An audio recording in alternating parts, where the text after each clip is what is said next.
Salam vatandaşlar. Bugün 6. oktyabr. Aşgabat'ta yer titremedi.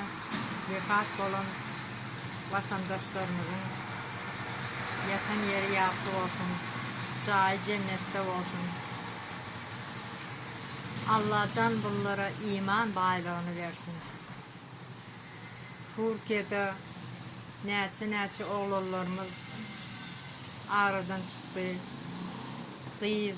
Kıyızlarımız, ayal doğullarımız, bunların yatan yerleri yaklı olsun. Allah iman bayrağını versin.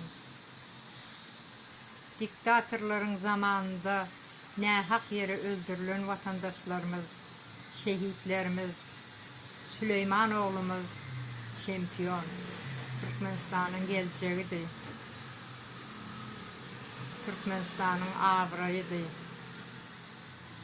Bundan vahşilerce öldürdüler. Yatan yerler yaklı olsun, cahil cennette olsun. İnşallah təzə Türkmenistan'ı kurup Türkmenistan vatanımıza barandan son bunlara şehitlerimize uludan ayet okuyoruz. Necip olsa. Türkmenistan'ın içinde enesi ölüp ya da atası ölüp gidip bilmeyeni gözyaşlar içinde oturan vatandaşlarımıza da sizlere de Allah sabır versin.